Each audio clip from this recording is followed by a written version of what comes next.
Good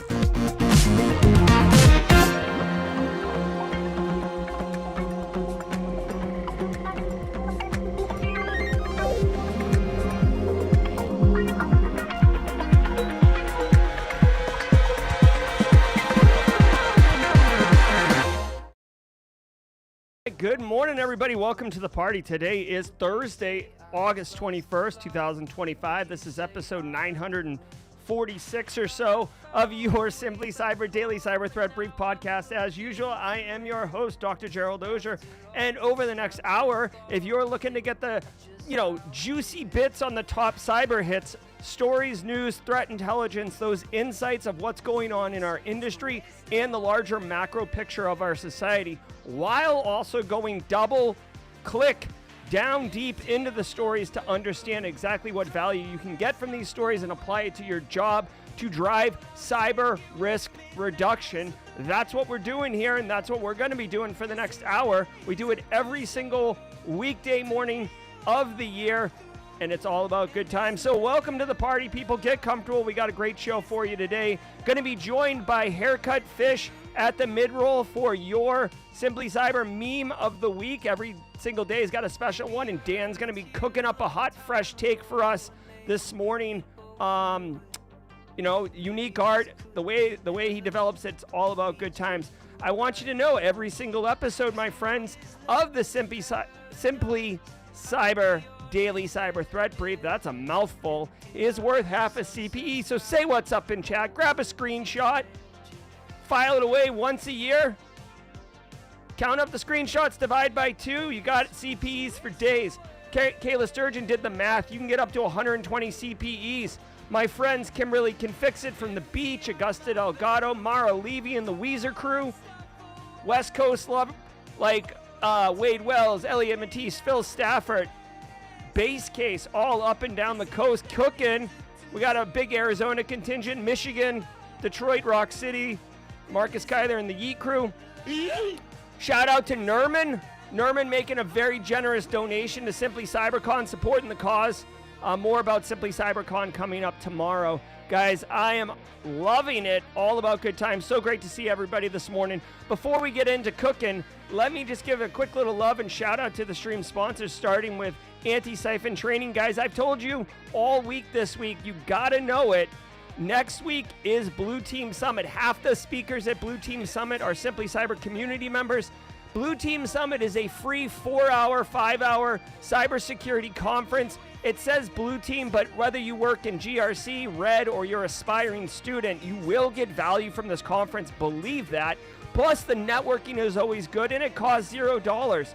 Go to antisyphontraining.com. It will splash in your face immediately like the ice bucket challenge. You can't avoid it. All you can do is hope to contain it. You can't stop Blue Team Summit. Come out here, gather, get some information, share in community. It's all about good times. It's all free, so there's no reason not to take advantage of it. At minimum, register for it. You can always blow it off, right?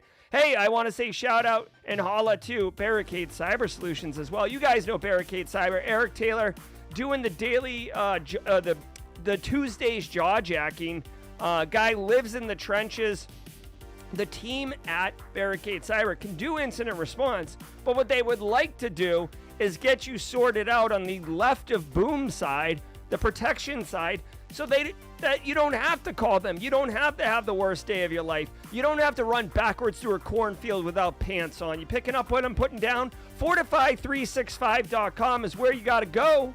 Fortify365.com is where you'll see that Barricade Cyber Solutions has basically a tailor-made solution to take your M365 environment and get it configured properly to prevent or to reduce the risk of a threat actor punching a hole in the side of your business, right? Protect your assets.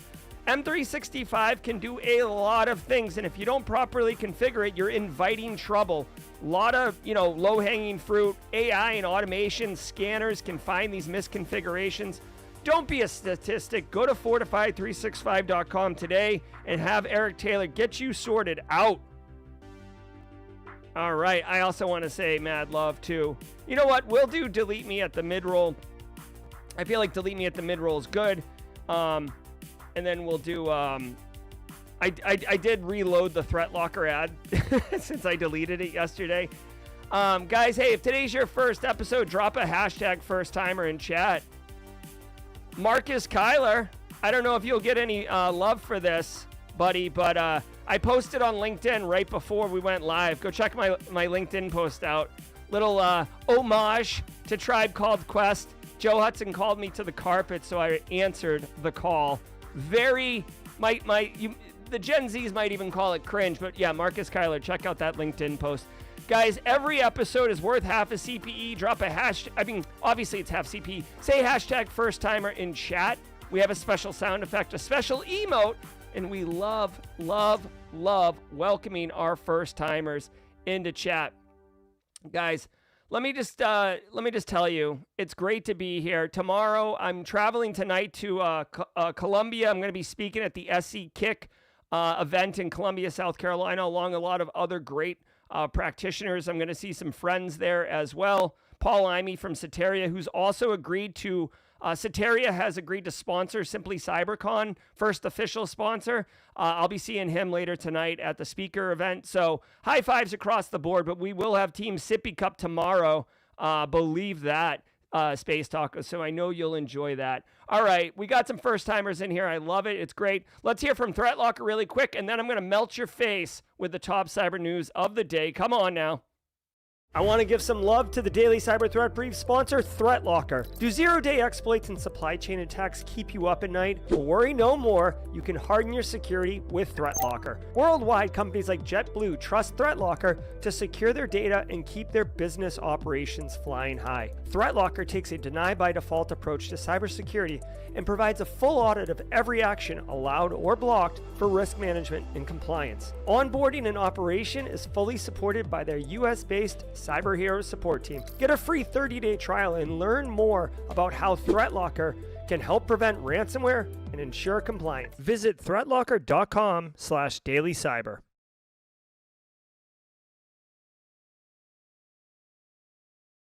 All right, here we go. Sit back, relax, and let's let the cool sounds of the hot news wash over us in an awesome wave. I will see each of you at the mid-roll. From the CISO series, it's Cybersecurity Headlines. These are the cybersecurity headlines for August 21st, 2025. I'm Hadass Kasorla. A patch today keeps the 0-day away. Hey, really quick for Simply Cyber community members on the reg. Hadass, the woman speaking right now, I did reach out to her to come on Simply Cyber Firesides. She's unavailable. She has conflicts or she's busy or whatever. So I asked, she declined until further notice. Okay. I didn't want you to think I left you hanging. Apple has released emergency security updates after discovering a new 0-day flaw that is already being exploited in targeted attacks. The bug is in Apple's Image I/O framework, which processes photos and graphics. Hackers can craft a malicious image that, when opened or previewed, causes the system to write data outside the safe boundaries of memory. This can lead to corruption and potentially allow attackers to run their own code on the device. The patch covers iPhones from XS and newer, multiple iPad generations, and Macs running Sequoia, Sonoma, and Ventura. I mean, this is a pretty big deal. It affects iOS, and it sounds like it affects Mac OS as well. Yeah, it does. I used to be on Mac. Honestly, I get that they like the cute names like Sequoia, Sonoma, whatever. This personally, maybe I'm just an old codger now, but this just kills me. I'll turn the music up a little bit, or the show a little bit, Mike NY and others who are asking. Listen, I know this isn't the story, but this is a reality that we deal with. When you're a small business, a lot of times you'll have like fun names because we like to do fun here. You'll have fun names for like the server names. Like, oh, this is Bart and this is Homer and Marge is the file server and Lisa's the print server. Yeah, that's wicked cute. And we all love The Simpsons or Futurama characters or, oh, hey, did you try logging into Squidbert? like, it's cute, but you know what is not cute? When you're like, hey, I'm trying to fix the print server. Which one is it? And it's like, oh, that's inside knowledge. We'll have to check with the people. Like, how about naming it like print_server? And I get it. Listen, if a hacker gets into your environment, it's very convenient to have a detailed descriptive naming convention. But as your business grows and you have 1,000 servers, or you have 250 endpoints, or you have DevOps environments with like dev, test, and prod, it gets complicated, right? Like, oh, hey, the Futurama characters are the dev environment and the Simpsons characters are the prod environment. Make sure you don't get that confused. It leads to messes. So just, again, no one asked about this. This isn't even the story. But Mac's naming convention for their operating systems bothers me. At least Google's Android OS, you could tell by the first letter. It's like ice cream and Kit Kat and Jelly Bean. Like, I get it. That's cute.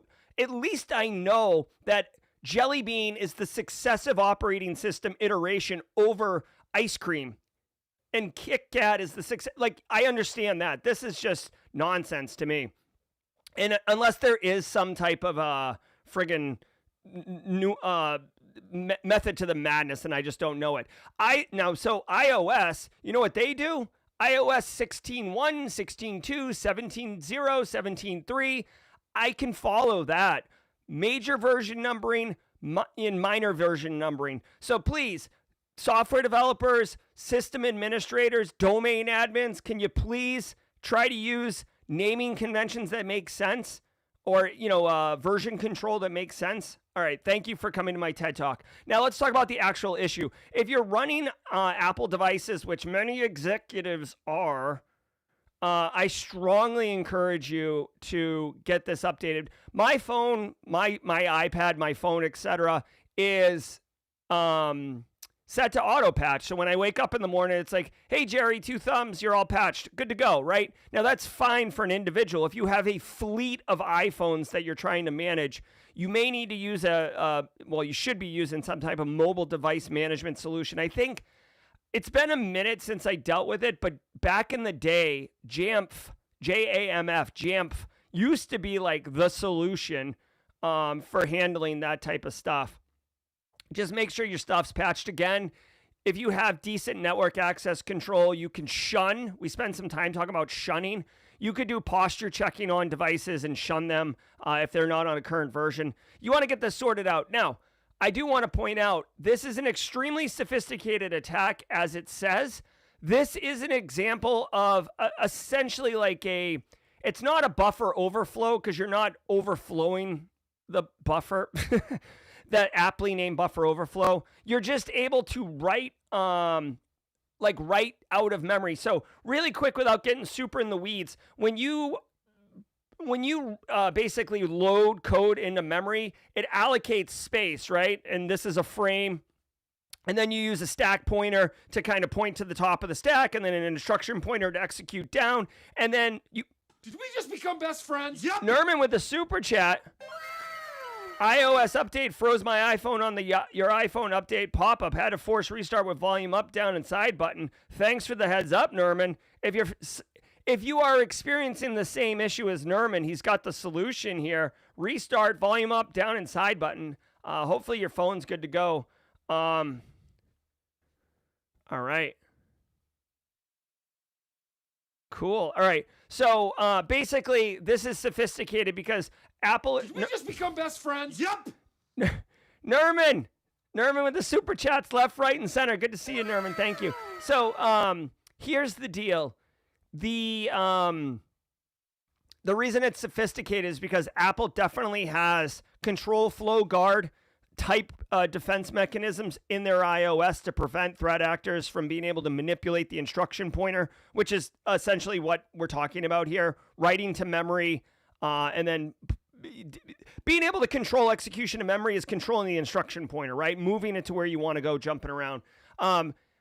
Very, very cool research. Very, very cool finding. It's being actively exploited.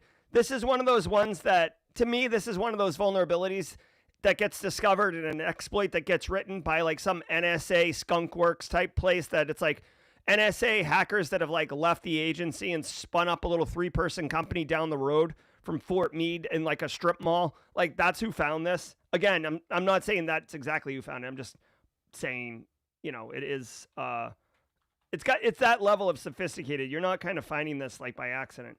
All right, it's not in the EPSS database yet. If I had to guess, I would say that you don't need to stop the stream to go patch this, right? This is like sophisticated. If you do have VIPs, you should prioritize them for patching before you prioritize others.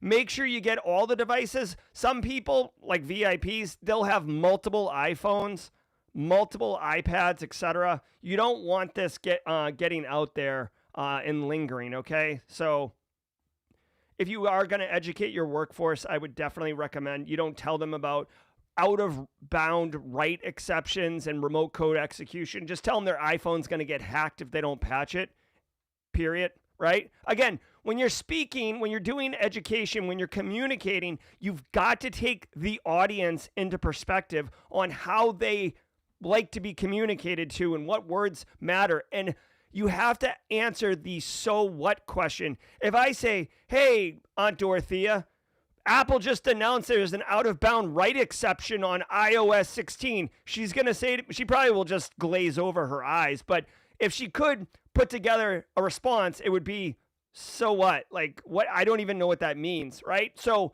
that falls flat, even though you and I know what it means, right? So you've got to meet your audience where they are. Jailbreaking Chat GPT-5 Pro. A new report from Adversa AI warns that GPT-5 may not always be the one answering your queries. It is a 0-day priceless pancake, but I think it says fixes new 0-day. All right, so there is a patch. You got a patch. Which technically makes it not a 0-day anymore. Good catch.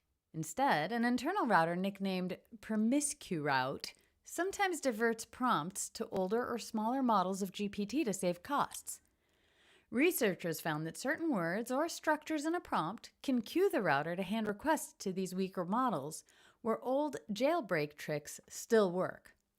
That means that output GPT-5 Pro would normally refuse, like offensive slurs, malware instructions, or guides for hacking or drug making, could slip through again. All right, here's a bunch of things. Number one, GPT-5 just popped. I've seen so much push from marketing perspective to like try GPT-5, use GPT-5. You won't believe GPT-5.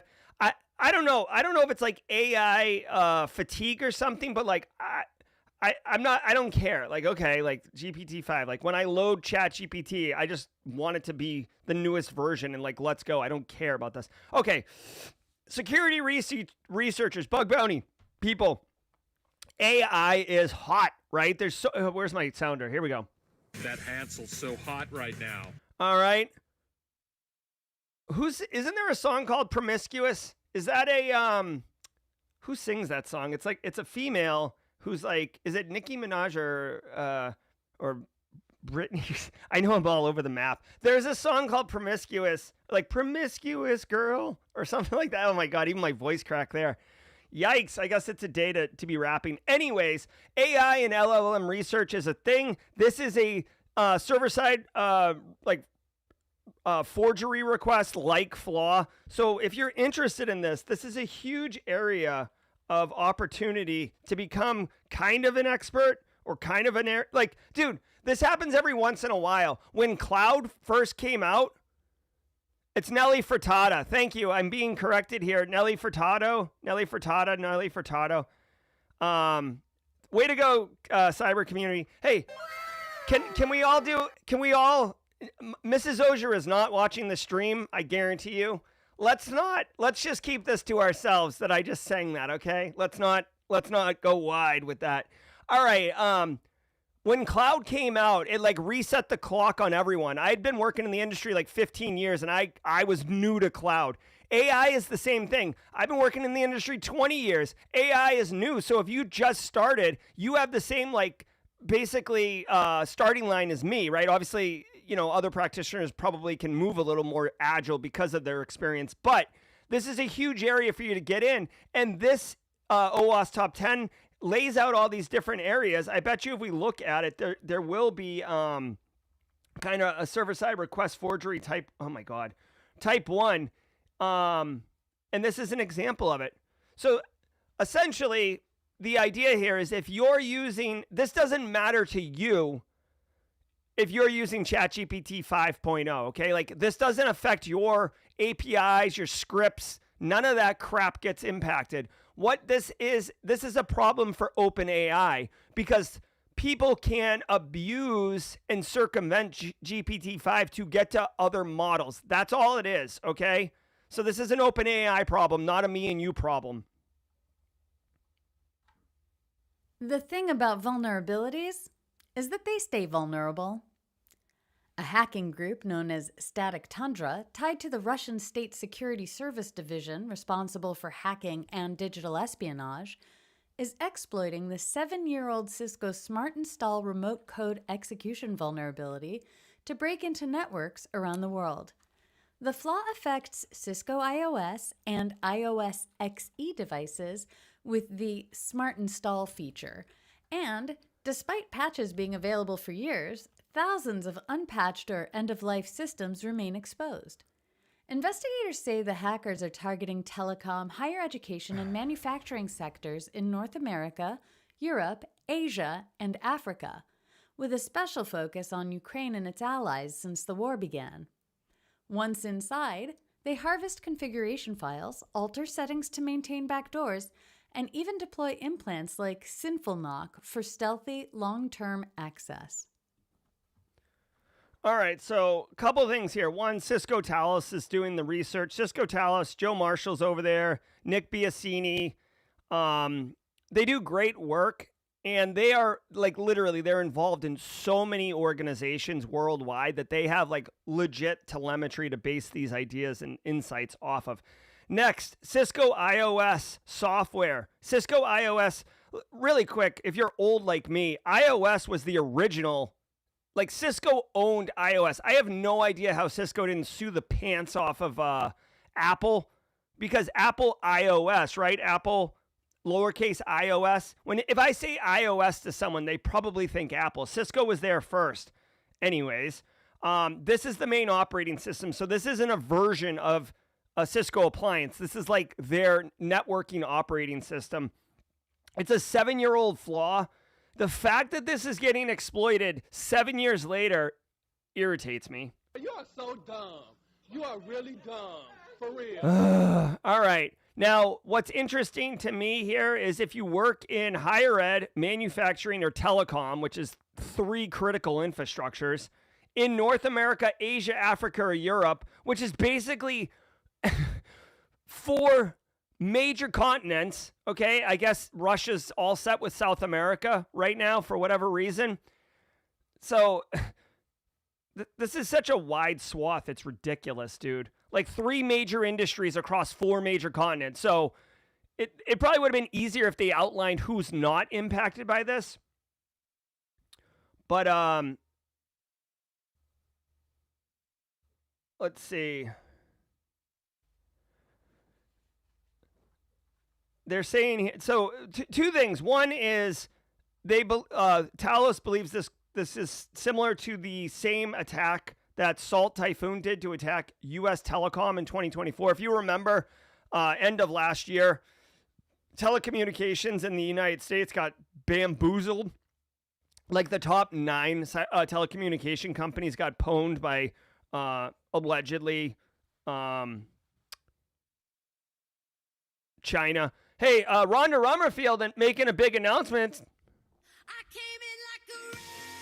Nice job, Rhonda. Congratulations. Super pumped for you. Also super pumped. Going to be able to give you a crispy high five tomorrow at the event there. So here's the deal. Number one, it just goes to show you that this is a perfect example of what happens when you don't maintain your infrastructure, especially your networking devices. I do want to point out one thing you will never hear in a class. Patching Windows operating system, patching your mobile phones and stuff, that's that happens and it's easy to process and everything. Updating and patching networking devices, that's like a specialized update and the networking team does it. You're like, you as a cyber person or a vulnerability management analyst, you are not going to be doing the patching of anything anyways, but the networking team is particularly nuanced, and you might actually have devices that they forget about or they just don't want to touch. I'm not saying the networking team's lazy. I'm just saying that they kind of make sure that packets flow. That's their job. I do want to point out that obviously internet-facing assets are a higher criticality, but if someone gets into your environment and they're able to pivot and find these vulnerable devices inside your network, they can exploit it just the same. All right? So you should definitely go threat hunting for this one in your environment if you can. How do we look for this? Is the next obvious question that I would ask. Oh my God, dude. SNMP and end of life. I'm trying to get triggered here, guy. Like, system life cycle is a thing. Here, this is a perfect example of tech debt. Okay, this is a perfect example of tech debt and like the challenge that we deal with in cybersecurity. And if you're looking to break into cybersecurity, or you're still a spring child in your first 3 years, you may not have encountered this yet. But here's the reality. A networking device, one of its main functions is to pass packets, right? Make sure you have availability. Can I access the internet? Can I access the file server? Can I access the resource? Whatever it is. Well, guess what? When the network appliance goes end of life and is no longer receiving updates from the vendor, if the packets still flow, the business says, why do I want to replace this? It still works. It's like driving a F-150 with 350,000 miles on it. Let's be serious. That would never happen. It would die before that. It's like driving a Chevy pickup. Yeah, Chevy, like a rock, okay? A Chevy pickup with 300,000 miles on it, right? It's old. It doesn't, the seatbelts don't work anymore. It probably has all sorts of emission issues, but it still works. So are you going to replace it? No. The air conditioner doesn't work. The floorboards are rusted out. The window on the passenger side doesn't roll all the way up. It's kind of a POS, but it still gets you to work. And you know what? When you're looking at the budgie and you're like, well, I could buy a new truck, or I could put an addition on my house. I could buy a new truck, or I could take the family on a much needed vacation. Do you see what I'm saying? This happens literally all the time in the business. And what we have to do as practitioners is beg, borrow, and steal, and make a compelling case to leadership alongside our IT counterparts to get end-of-life legacy equipment that still operates replaced, all right? I'm beginning to feel like a rap bot. In Oregon, a 22-year-old was charged for building a botnet that grew large. He called it RapperBot, investigators say, and it blocked network traffic in a disruptive way. Traffic surged steady 2 terabytes wide, peaking at 6 and overwhelming the tide. 90,000 devices were pulled into play, launching attacks on systems each day. Officials confirmed the scope was vast, from tech firms to government, none held fast. With a warrant to arrest him for his tricks, agents arrived at his house on August 6th. He now faces up to 10 years for directing attacks that confirmed the fears. The lesson remains in the warnings supplied. Unpatched devices leave doors open wide. All right. So RapperBot, I couldn't have planned this, okay? This is just how we roll. Really quickly, in related news, Joe Hudson on LinkedIn wrote a rap, okay, called Cyber World, and he posted it, and he just put the lyrics here. But then he said, Gerald, Auger, your turn. I saw this late last night.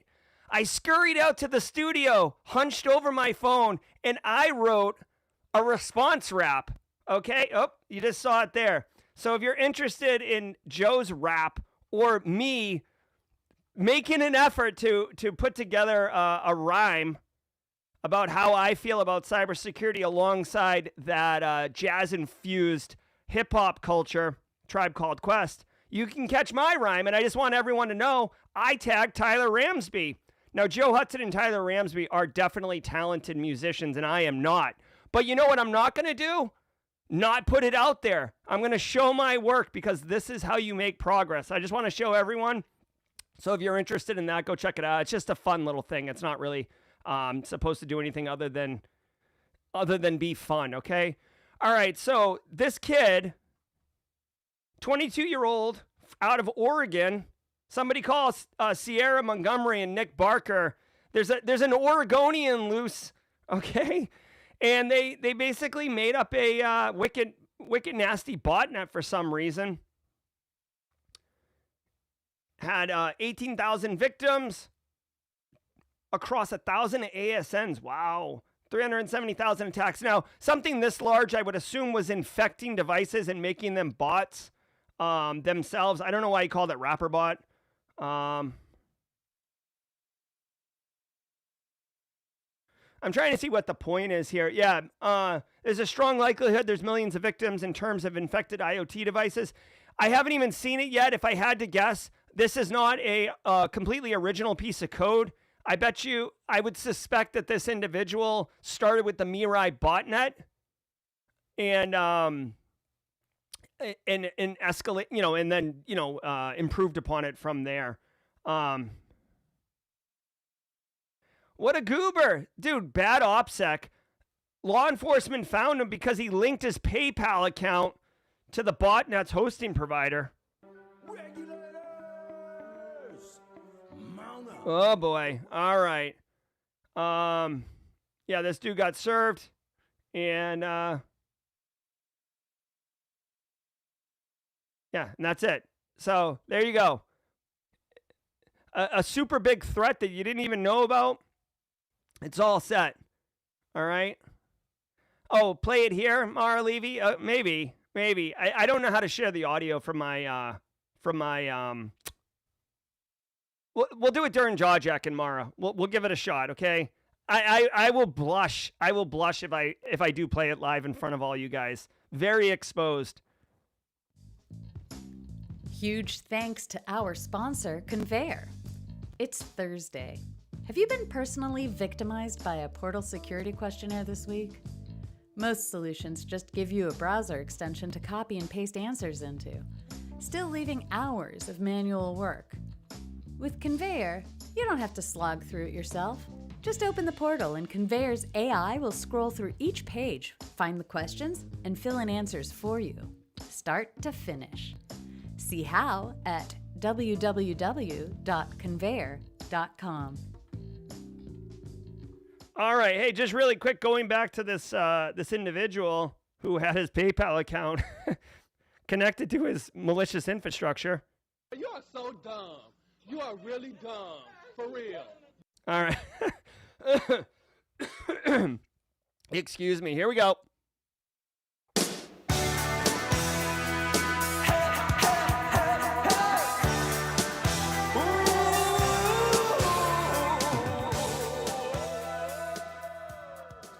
All right, we're at the mid-roll, guys. Thank you all so much for being here.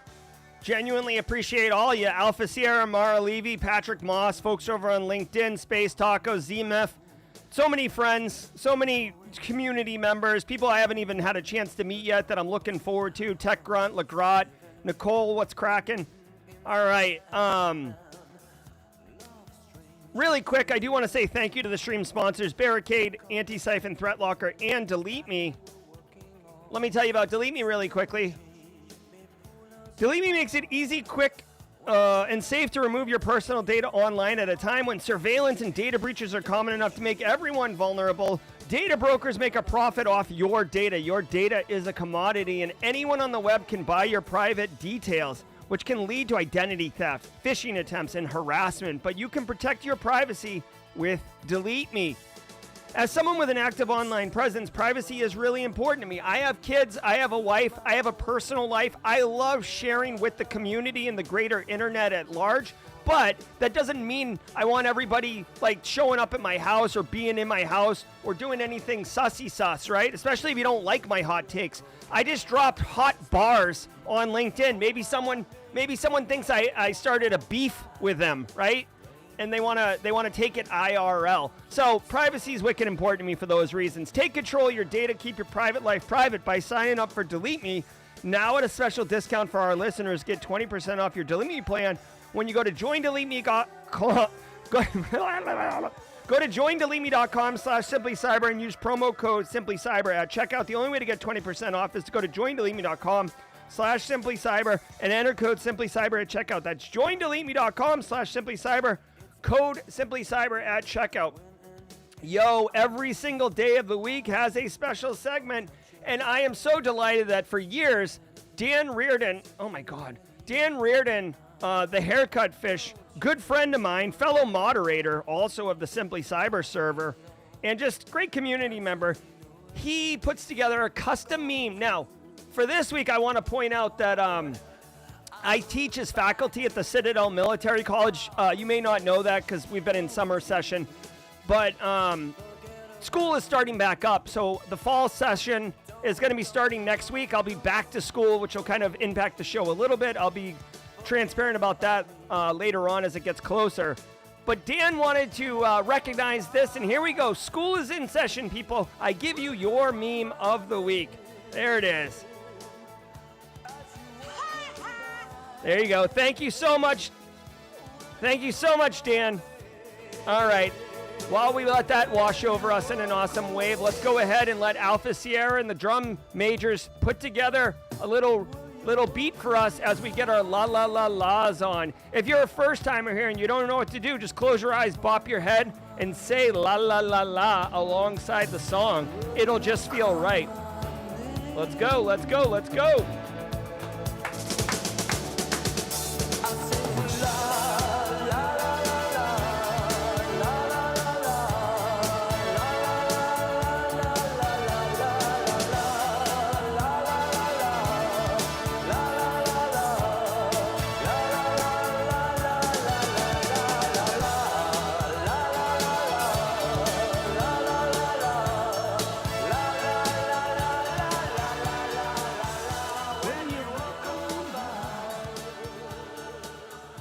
Oh my God! Every time hits. All right, let's get cracking and go. Matthew Hibbert, hilarious with the Dylon reference. Top 5 rappers. Jerry. Yep. All right, let's finish strong, y'all. Killing me softly with ransomware. Indiana-based pharmaceutical research firm Innovative has confirmed it was hit by a ransomware attack on August 8th that encrypted parts of its IT systems and disrupted operations. The Qilin, Qilin ransomware group has claimed responsibility, saying it stole about 176 gigabytes of data, including more than 160,000 files, and has already posted samples on its leak site. Innovative says it has called in outside cybersecurity experts, notified law enforcement, and shifted to offline processes while systems are restored. The company has not yet said how long recovery will take or whether the breach will have a material financial impact. Well, I can tell you, if you work in pharmacy or pharmaceutical, you should definitely capture this. I actually have a very close friend that works in pharmaceutical that has a bit of an uphill battle with his old guard leadership. This is a perfect one. The Qilin ransomware gang, they are legit, okay? They've been hitting businesses with some level of success. I don't know if we say, yeah, Nicole with the "you're killing me, Smalls," LOL. Oh my God, that's so good. So, yeah, I mean, basically, this is a company that is publicly traded, so because they had to disclose with the SEC, which, by the way, the SEC does require you, as far as I know, it's a recent law, but they do require you as part of being publicly traded to maintain certain levels of cybersecurity minimum, like a minimum security program. Like having someone responsible, like a CISO, doing risk management, having incident response, like very high level things. Killing me softly. Very nice, Marcus Kyler. I love it. So much drink. one time. All right. Yeah, so their day-to-day business operations are kind of hosed right now. It sounds like they have backup recovery. They've done all the things. I've said this before. This is just insert company, like do like a Mad Libs. Insert industry name, company, insert business name, company, suffers ransomware attack from insert threat actor name. The variables change, but the story stays the same every single day. Here's what you need to do, okay? I'm going to give you the playbook right now. Number one, if you have a crap information security program, what you should be doing is the basic stuff. MFA, awareness training, EDR. If you can do some level of network segmentation, that's more of a mature control. Do those things, right? And backups, right? Be ready to kind of handle these things. If you want to mature, you've already got the basics, kind of want to push it to the next level, right? Tabletop exercises, work through these different incidents. The main reason to do the tabletop exercises isn't to prove that Kevin, the domain admin, knows where the backups are. Like, that's not the point. That's not the value. The point of the tabletop exercises is multifaceted. Number one, everybody's going to get on the same page. You have no idea how messed up and confusing and bamboozled everyone will be when you get punched in the mouth and people don't know what other people are doing. People have so many assumptions about who does what, where, when, and how, and it's going to lead to mass confusion, poor execution, and missteps left, right, and center if you don't know about it. So by doing the tabletop exercise, yes, you're practicing the process, but you're also getting alignment with all the stakeholders. Boom, baby. Second of all, you're going to identify gaps. Oh, nobody knows how to restore the backups. The backup system just happens. Okay. Oh, okay. Number three, you're going to bring awareness to the business that this is what it actually looks like. Because when you, like this Intove company, I'm telling you right now, they were probably doing all right before this happened. And then on August 8th, they were having one of the worst days of their life. When your house is on fire, it's a terrible day in your life, okay? They did all the things. They worked with third-party incident responders. They were recovering from backups. They had business impact assessments so they know what critical applications need to come up first. They're doing all the things. Practice, practice, practice. And if you work in pharmaceutical, you might want to look at Killen's TTPs because obviously they're coming for you. Sure, Joe Rogan. I'd love to be on your podcast. The Better Business Bureau warns that attackers are using fake podcast invitations to trick executives, often targeting high-profile employees with emails that look legitimate and carry professional branding. Victims are asked to join a test interview or technical check during which AI-generated voices and videos pose as podcast hosts. While the session seems routine, the attackers prompt the target to install software, grant remote access, or share files, giving them the ability to exfiltrate data, harvest credentials, or deploy malware. Researchers note that this method leverages common business practices since executives are accustomed to media requests and interview preparation. Vulnerabilities discovered in Wisconsin. All right. Thank you, Elliot Matisse. Yes. I'm saying this just to be silly. Like, I'll have my agent vet these podcast requests before it gets to me.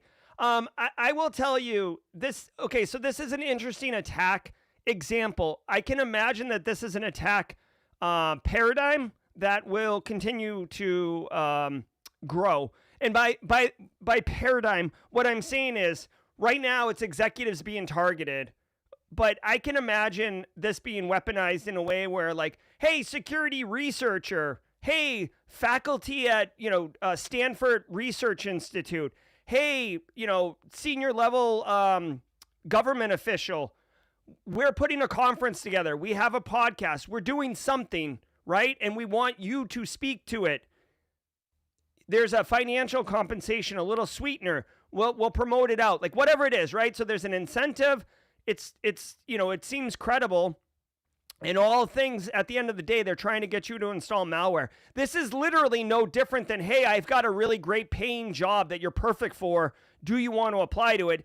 download this friggin' executable to do the tech test part of it. So again, with things like this, what to me, what makes a good GRC professional and a good cybersecurity professional in general is to think through what kind of threats are there and not just get wrapped around the axle on the specific thing around like, oh, I'm on the lookout for podcast scam emails now. Yes, that is happening, and it's a rash that you need to be mindful of, but there's a bigger macro threat vector and attack method that you should be mindful of, that if you can see the strategic approach by the threat actors, you can begin to kind of predict type of things. Or if you hear an end user call and complain about something or whatever, you can identify like, oh yeah, that's a similar attack technique. They're leveraging deep fakes and malware payloads under social engineering methods. As a practitioner, as a content creator, okay, I can tell you definitively, I get these emails all the time. And this isn't like a stupid flex or something. Like, I'm just telling you, that's why I know about these things coming in different form factors, because I literally get them all the time. Like, oh, hey, Jerry, your episode on friggin' risk management is unbelievably enlightening. Would love to have you on to talk about it. Let me know, right? Like, insert podcast here. Or, hey, we've got this great great thing. Let me tell you about it, whatever, right? And sometimes it's money, sometimes it's exposure, whatever it is. I literally get these emails all the time. By the way, just something to share with your end users, okay? Every single one to date has some janky email address. Like, they're literally not even trying, okay? So it'll be like flimflamdipthong.il or, or shoobydoobie.cn or, I don't know, floodthemarket.ru or what, you know what I mean? Like, it's so obvious. It's ridiculous. Okay. So just be on the lookout for that. You do not want your executives getting got. And make sure that you preface this carefully. Don't go in and tell your executive team that they are not interesting and Joe Rogan doesn't care about them. That will not work. In municipal software, much like this year's Packers defensive line. Researchers published findings of flaws in Workhorse Software Services accounting software, which is used by more than 300 municipalities in Wisconsin.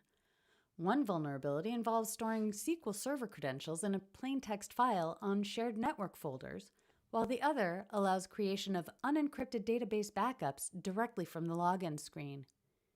These issues could let attackers access complete municipal databases containing sensitive data, such as social security numbers and financial records, and also tamper with audit trails and fiscal operations.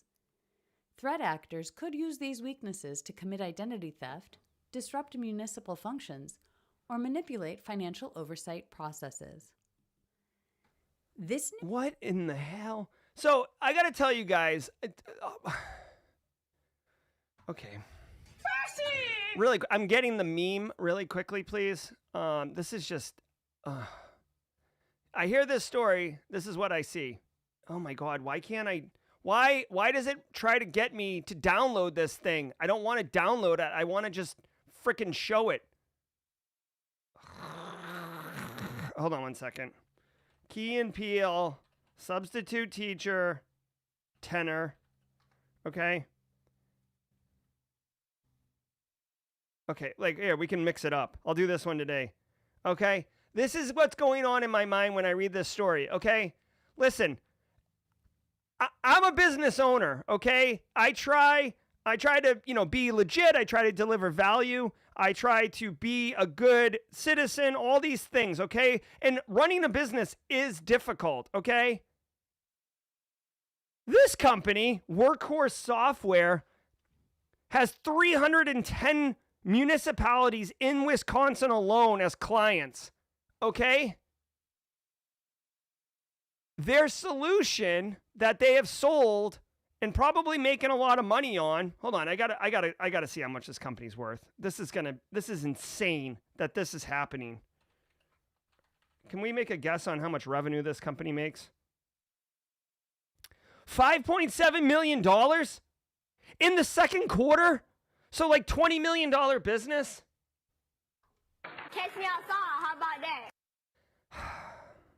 This company that makes $20 million a year has vulnerabilities that just came out. One allows you to get plain text credentials through an exposed SQL Server connection, and if that isn't your jam, from the login screen, you can dump their database unencrypted, which can be restored with the default to SQL Server without a password. This is negligence. This is negligence. How is this? It doesn't even make any sense, guys. We're talking about, I'm going to be cool, okay? We're talking about Apple 0 days with out-of-bound write exceptions and sophisticated APTs targeting people like it's a Swordfish 2 sequel movie, and, you know, John Travolta's got the best hacker on the planet with him now. And then in the same breath, this company that makes $20 million a year lets you dump their unencrypted full database from the login screen. That is like a Sandra Bullock, The Net movie level vulnerability where you just click on like the Mozart guy on the front page and you get access to like the F-35 blueprints. This is... Even in the movie, the 1984 movie Cloak and Dagger, with you had to get to like a certain level in the Atari video game to dump the secret blueprints, right? That was like a higher hurdle than this thing. This is dude. This company. Listen, all I know, I don't research or prep these stories. Okay, so maybe there's more going on here. On the surface, this looks like gross negligence. You know what this reminds me of? I haven't seen this since like the early 2000s, but this reminds me of software developers that try to roll their own encryption. I've seen this before where it's like, hey, how are you doing encryption on this stuff? They're like, oh, I wrote my own. It's like, you didn't want to use a NIST approved one. You didn't want to just go get AES or RC4 or Blowfish, Raindoll. You didn't want to get any of the ones that, you know, like academics developed in a friggin' lab. You wanted to roll your own? Oh, mine's unbreakable. Yeah, okay. Like good luck with that. Dumping the unencrypted database through the login screen. That sounds like a friggin' joke. That sounds like something you would see in a video game. It's something you would see in a movie where you're like, that's unrealistic. Like, we've jumped the shark here. Jesus, dude. Clickjacking is so dumb. A new study shows that browser extension password managers can be tricked into giving up your logins with just one click. Security researcher Marek Toth calls it a form of clickjacking, and it's the same principle. But instead of tricking you into clicking a malicious button, your click triggers invisible login fields that have been injected into the page's DOM, or document object model. When that happens, the extension may think it's a real form and autofill your saved username, password, two-factor codes, even credit card details. The trick only works if the attacker is on a domain or subdomain your password manager already trusts. Tests showed that 11 major browser extension managers were vulnerable, including 1Password, Bitwarden, LastPass. So far, vendors haven't issued fixes, and the flaw does affect Chrome, Edge, and other browsers. Remember to join us. All right, this is definitely a concern because this does affect most of the popular password managers like 1Password, which is a huge password business. Bitwarden, which I personally use. You can see I've got the little red one-click skull and crossbones. 0-click for some of these. Passkeys are not impacted. Real quick, Bruce and Hacks and I actually have a video that we did explaining passkeys and what they are and the benefits of them all. It was supposed to release during the week of Black Hat, Bruce and Hacks, and I just got distracted. So that is forthcoming, that collab with him. How do you get impacted by this? Because, dude, we're trying to push everybody and their cousin to password managers. We do it, and then all of a sudden they get pwned. So what does the threat actor have to do? The threat actor has to create a fake website with an intrusive pop-up, like a login screen or a cookie consent banner, that has an invisible login form, so you're not going to see it, such that clicking on the site to close the pop-up causes the credential information to be auto-filled by the password manager and exfiltrated to a remote server. Okay, so here's the deal. This one click that you see, that one click is going to be the threat actor tricking you into like closing the manager or something like that, okay? So it's not like you're gonna license to kill. This isn't good. So hey, listen, if you're running auto populate with your password manager, potentially could get got. That you do have to get sent to a fake website. Okay, so you do have to click on something, or I mean, typically you click. You wouldn't like fill in a fake website name. So just be on the lookout. I don't honestly the way that password managers work. This actually is kind of difficult to fix. I almost think this is like a browser issue more than a password management solution issue. I also don't know how you, this impacts me and you, right? It can impact businesses if you have corporate credentials stored in your password manager. EDR is not going to catch this. Okay, this happens at the application layer, like layer 7, like your EDRs. This isn't running code, like in the sense of installing malware. This is just harvesting your creds by using, essentially like living off the land. Because when you go to a website and it pushes your credentials to the login field, that's a normal behavior. So if you do it and this is a malicious attack, your computer's going to not see the difference between the malicious attack and a legitimate one. This one's definitely a difficult one to solve, yo. I guess maybe.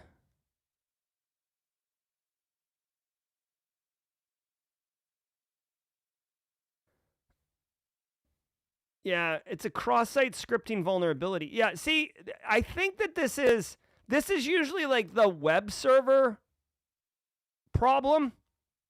So I'm not 100% sure how to solve this, whether it's at the password manager solution or it's at the browser solution. It is worth noting that like Dashlane is not impacted by this. Credit card, personal data login, etc. So there is a way to do it, and I'm sure this is listen, this is a catastrophic existential threat to a password management solution. So I know for a fact these password management companies are absolutely going to spend time getting off this list. So I'm not super sweaty about it. Do keep your eye out on it. Do best practices as far as not clicking on weird websites and stuff like that. And if you absolutely are nervous, then disable the autofill option of your password management vault and just manually click the password manager vault and then copy paste a clipboard at that time. It'll add friction to your workflow, but it'll also prevent you from being compromised by this particular attack vector. All right, let's go.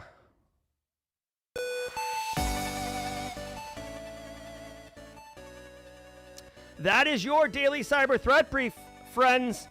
Just a quick reminder, meme of the week was Dan Reardon doing the GRC as I go back to school next week. Start teaching the 18, 19-year-old Citadel cadets all about cybers. Don't go anywhere because Daniel Lowry is going to be taking over Jawjacking. He is our Thursday Jawjacking extraordinaire. Hopefully you guys caught him and Fleetus last night on his After Dark show. I did watch it. Fleetus dropping the Simply CyberCon speaker gift from last year. So that was really, really cool to see. Love what he's doing. I know he's going to bring value to this crew here in the next 30 minutes.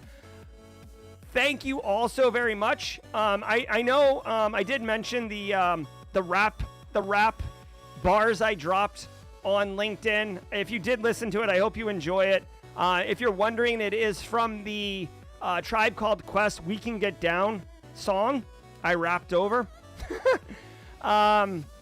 Yeah, I'm Jerry from Simply Cyber. Holler at you. If you're going to be at the SC Kick event tomorrow, be sure to come up and say hi. I know Devin's going to be there, Paul, Amy, Rhonda, etc. It's all about good times. I'm Jerry from Simply Cyber.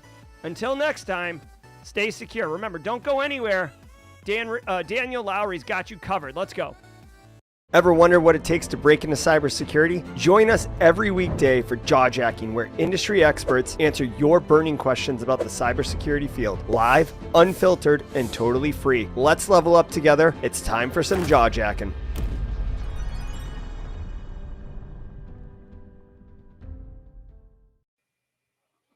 Well, good morning, everyone. This is Jawjacking. Welcome. We're gonna have a good time today, man. I'm just kind of like dumbfounded by Jerry's last story with the password managers and the browser extensions, and like everyone's hair is on fire, and you're going, well, that seems bad. That seems like really, really not good. So yeah, that's but you know what? I was looking at the chat, I was watching everybody, talking about possible solutions. Jerry gave a good possible solution. It was just, turn off that autofill, which is a pretty good idea. Something that we always talk about in cybersecurity is, it's that sliding scale of ease of use. Yes, will it cause a little friction in your workflow? Of course it will. But at the end of the day, what's going to be more friction in your workflow? Having your password manager's vault just completely pillaged, or you go and copy paste. Now, I use Bitwarden as well. I love Bitwarden. I've had no problems with it so far, and it has a little option, so I do not have autofill turned on.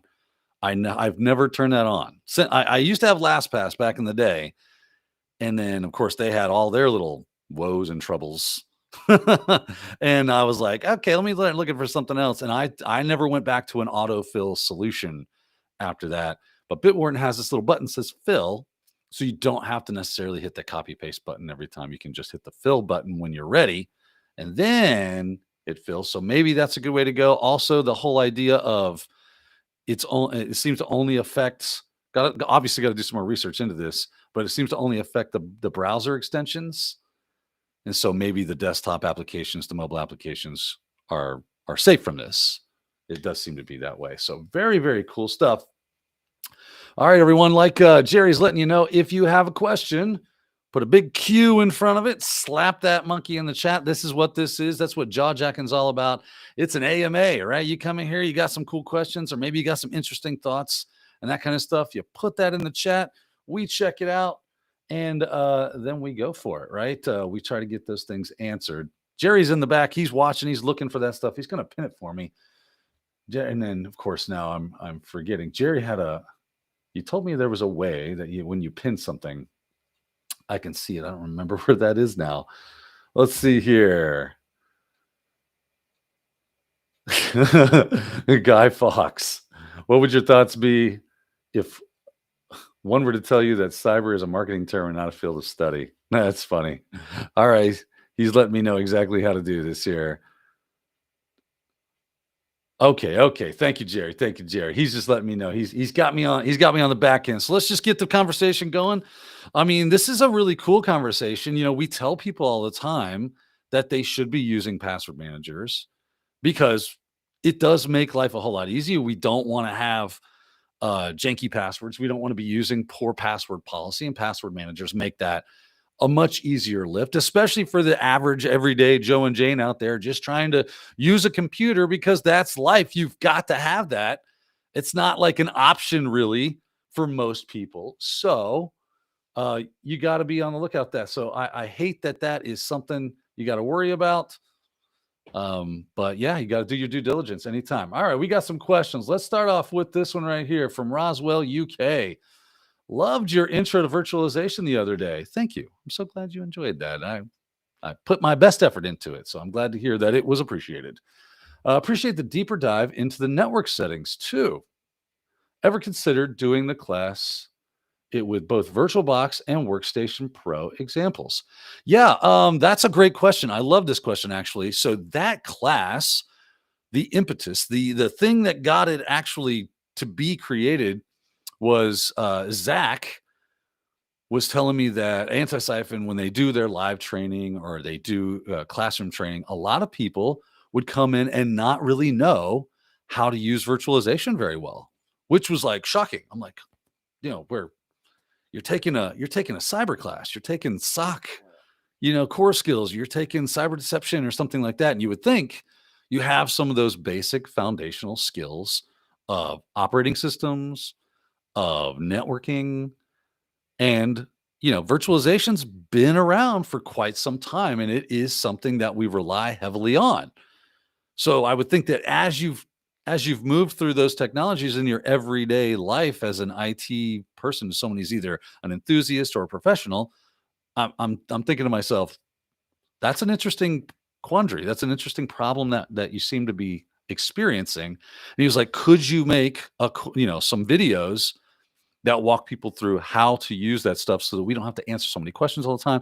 We could send that to them. So anytime someone signs up for a class, we can give them a YouTube playlist and just go watch this, and this will get you up to speed with how to work with virtualization. I was like, absolutely. Sounds like a great idea. Now, Antisyphon uses VMware Workstation Pro exclusively for their courses because they find it to be the most stable for the most part. Like all these virtualization systems, VirtualBox included. Anytime you're working with these type 2 hypervisors, and as well with type 1s, but they tend to be a bit more stable, more robust. But when you're working with type 2 hypervisors, they have their quirks. They've got they're like, let's throw this at you and see how you like it. Like I mentioned the one thing, if you watch the class. So I mentioned how sometimes that whole 3D acceleration thing isn't really supported. And it's depending on the environment that you're in, and the environment I'm in, because I typically use Linux Mint as my daily driver for a lot of stuff, specifically for where I put all my virtualization. The way I've got it set up, it doesn't support that there. I didn't have a driver for it or something. I think that's what it was a driver issue. And I migrated over, and when I migrated my virtual machines, it enabled that 3D virtualization or that 3D acceleration setting, and none of my VMs would start. And I'm like, I'm freaking out. I'm like, oh no, they're all corrupted. I'm doing, MD5 hashes and check-in hashes. I'm like, they see me. Why is this not working? They would just start and hang and do nothing. So every one of them's got their little quirks to it, but they tend to use that in their classes. So that's why it was specifically on VMware Workstation. And then, this was kind of like, oh, by the way, we're doing classes. Do this. I was like, okay, that'll be fun. And so I just I had to take that from being a YouTube series into being a in kind of in class training kind of thing. So that was a lot of fun. But I think that's a great idea though, because VirtualBox is probably a bit more used, I would think, at least in my experience. I think that's probably the case of it. But yeah, I'm not opposed to that. I could totally do that. That could be fun. That could be fun. Let's see here. TJ Williams, good morning to you too, sir. Good to see you. Glad to have you here today. Let's move on here.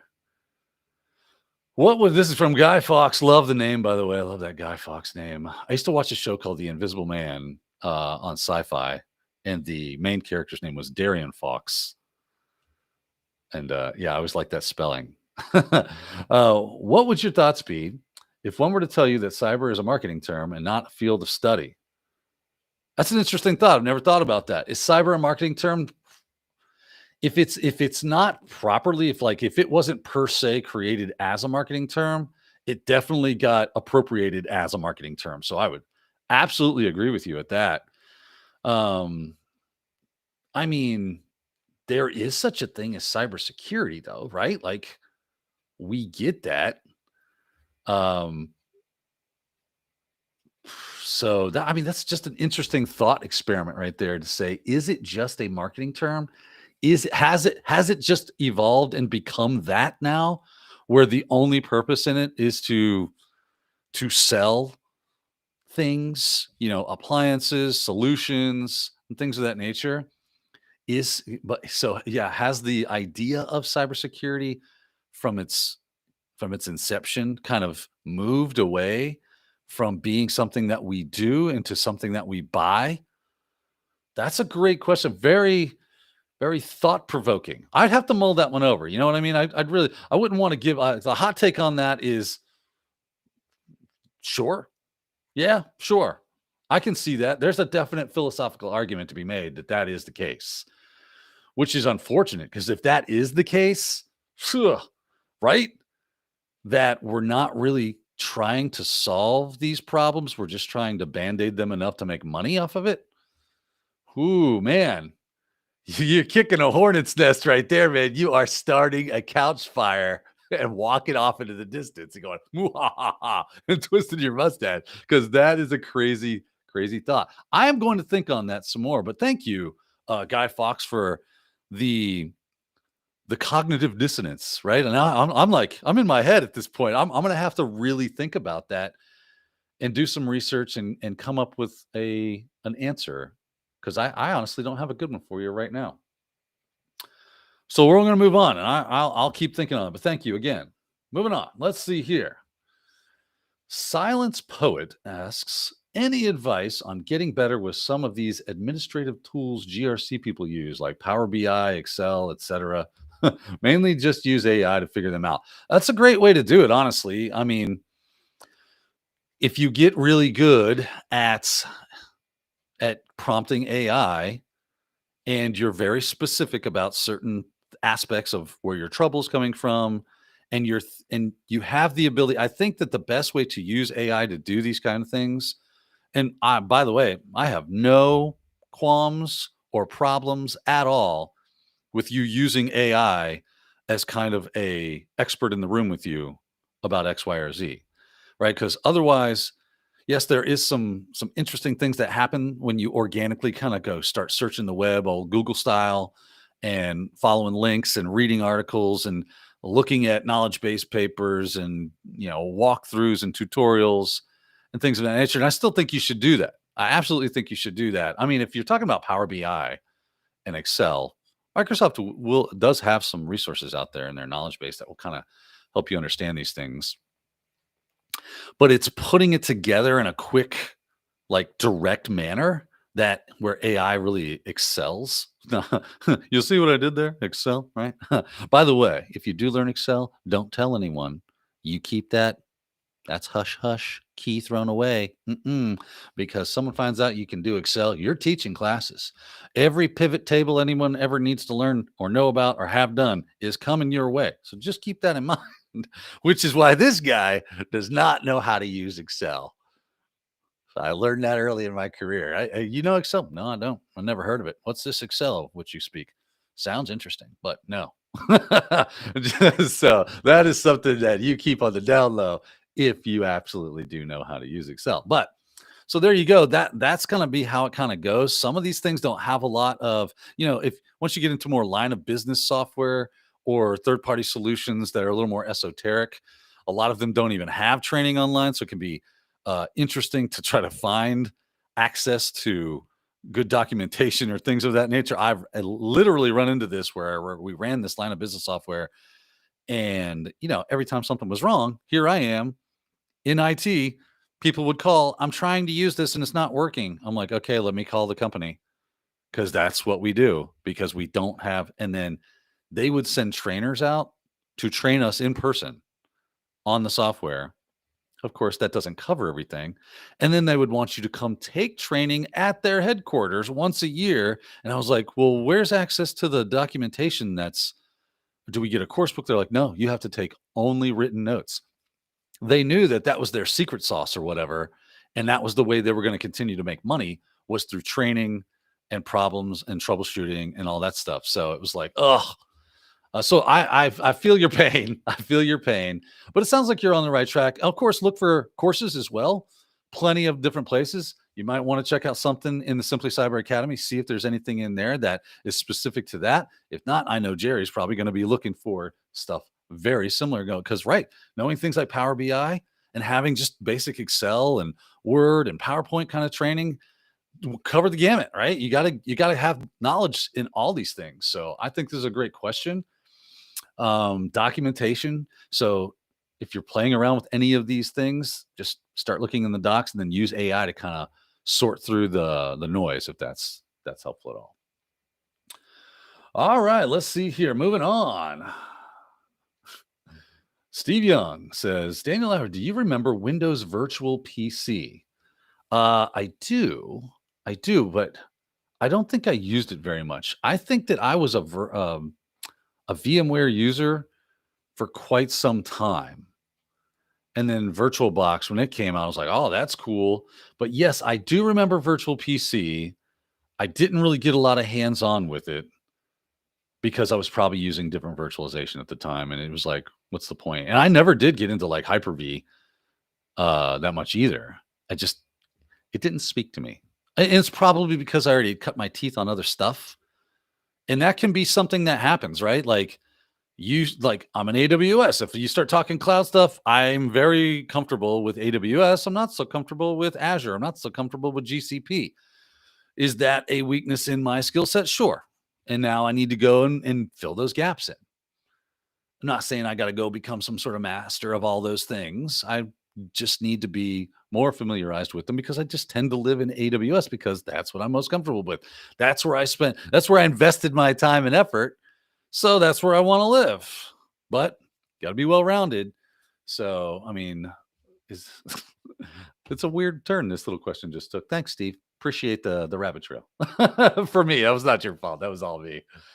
All right, let's see here. Looking at some questions. Okay, this is a good one. CyberGrid asks, I got my bachelor's in cybersecurity and now going for my master's. Good for you. Good for you. Applause. Applause, applause. I also have the CompTIA CISA Plus and about 6 months of work experience as an IT tech. What should be my next step to get a security job? Sounds like your next step is just apply.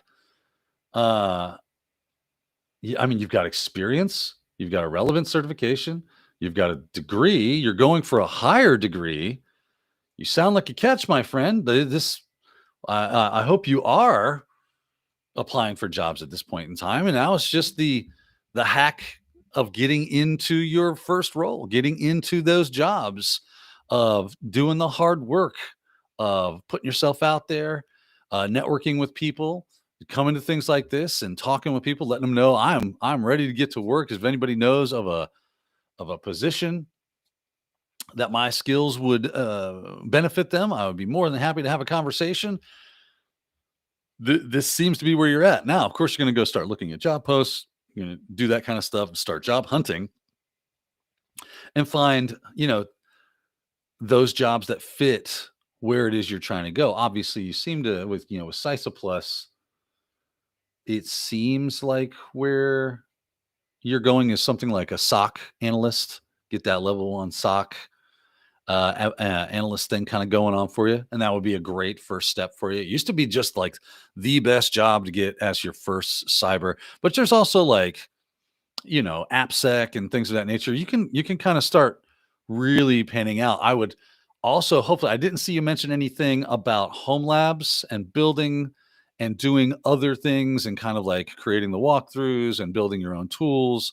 Definitely, I hope you have a robust resume of stuff that you've built yourself. And then I would also suggest working on things that prove your verbal and communication skills, or written communication skills, should I say. Definitely don't sleep on that. Build those soft skills and then find some platform like Medium or whatever that you can display that you have that capability. These are going to be things that are going to help you skill wise, right? So you've got your bachelor's, you're going for your master's, you got your CISA Plus, 6 months of work experience.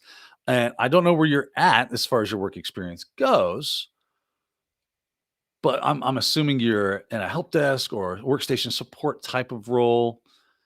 What I also recommend is that you're already with an organization, right? If you've got work experience, that means, you said an IT tech. There you go. So does that mean you're doing like repair? Or you're doing troubleshooting? Do you work for an MSP? How that works out? I don't know.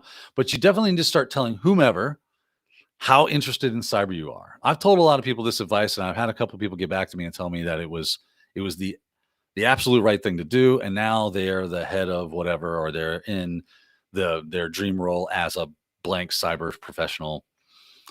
you start saying, just put me in the game. I want to help. I want to be a part of the solution. I want to do anything. I'm very, very interested in cybersecurity.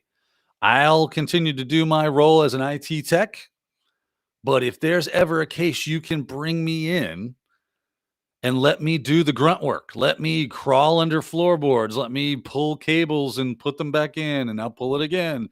Okay, plug it back in. Okay, pull it again. That kind of stuff.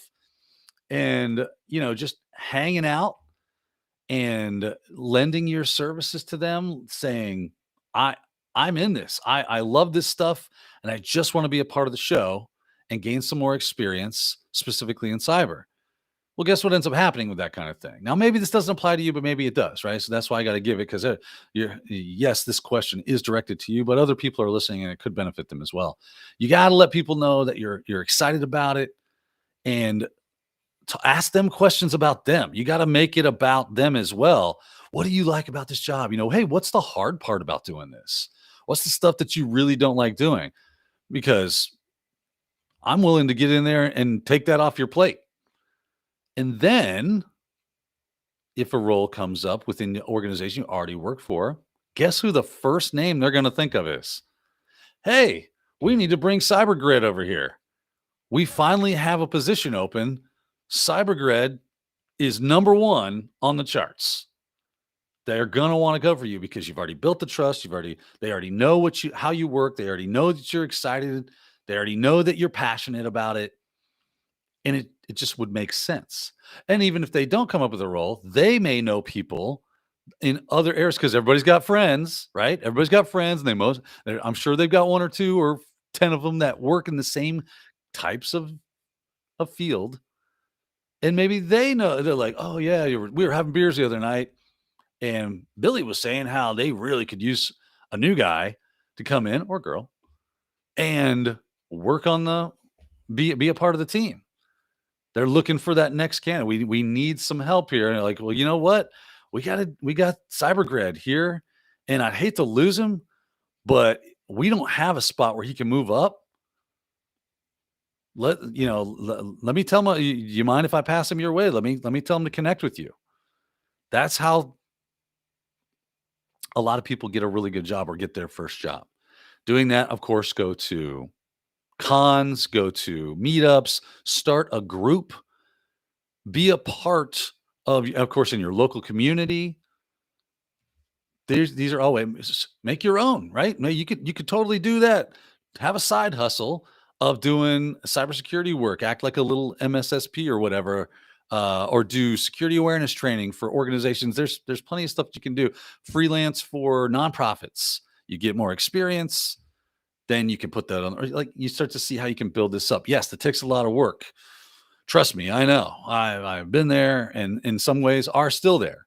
And you never really do step away from that. You always have to be kind of like protecting and building and making that thing that is you a force to be reckoned with in the community. Something that, or someone that people could really depend on, rely on, and look to, and just be foolish for overlooking if they did. Okay, hopefully that answers at least something for you. This is a lot of fun. Having a good time. I need a little sippy sip here. The vocals are getting a little dry. See, not a monster. We saved the monsters for the big show, right? All right, let's look in here and see what we got going on. This one is from Angular. How can I convince the people in my office to put in tickets? I'm working for a company where they look at metrics. Also, how can I convince, them that they need to update their devices? This is a great question. I have been here. I have done this. And the thing that gave me some modicum of success with this, let's start off with the tickets thing, because when change management systems got deployed where I worked, there was a lot of grumbling about that. They were not fans. And I was not a fan. I was like, what am I doing? I'm spending more time filling out this stinking change management tickets and, submitting tickets and waiting for approval and getting the blah, blah, blah. It's like, man, this really slows up things. And my boss would pull me in and say, hey, you're not filling out your tickets. I'm like, I'm busy working. I'll fill it out when I'm done.